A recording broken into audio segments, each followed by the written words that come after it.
Hey, Cameron here.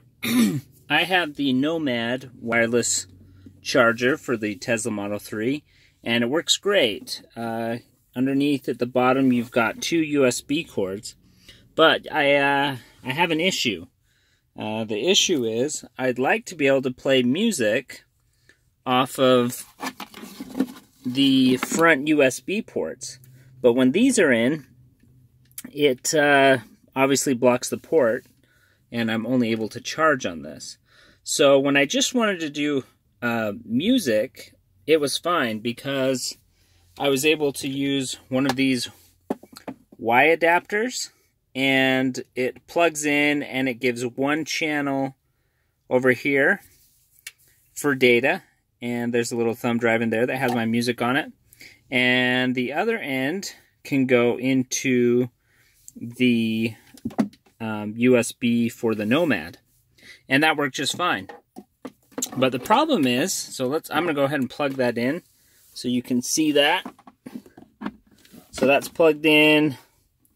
I'll plug in one of these here, and I'll plug in the other Nomad port in there. So two Nomad ports plugged in, and the wireless phone will charge when I put it in there. I can't do that because I'm using that phone to charge right now, but rest assured that that would light up when I set a wireless charging device on there.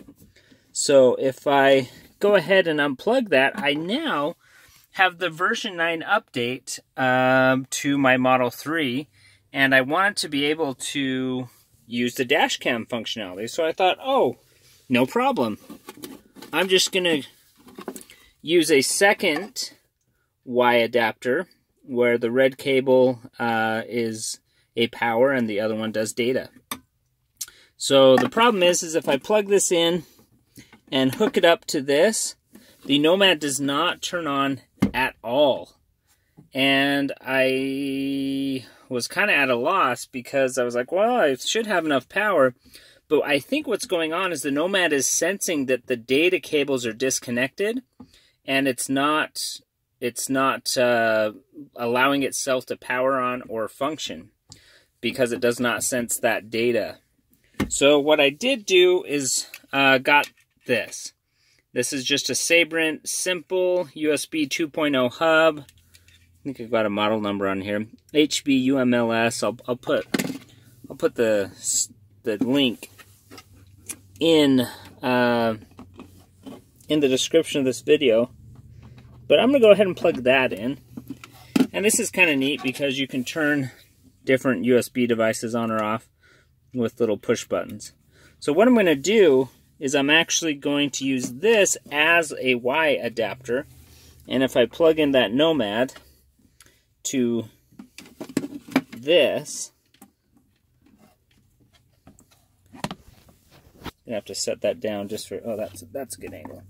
So I'll plug in the Nomad, and this USB hub lets it sense the data, and then I can take my thumb drive and plug it in as well. It ends up being a lot of junk down here, but I now have a thumb drive for music connected and a thumb drive for dash cam capability connected underneath there. And in this configuration, the Nomad will function. You can see my dash cam icon came up because it detected the drive, and the music as well is being found. So there we go, music CPB. So I've got two USB, I've got full wireless charging, and it's all set up in there. So hopefully that helps you use both your USB devices with the Nomad for wireless charging without too many issues. So thanks for watching. Be sure to subscribe. We'll see you later.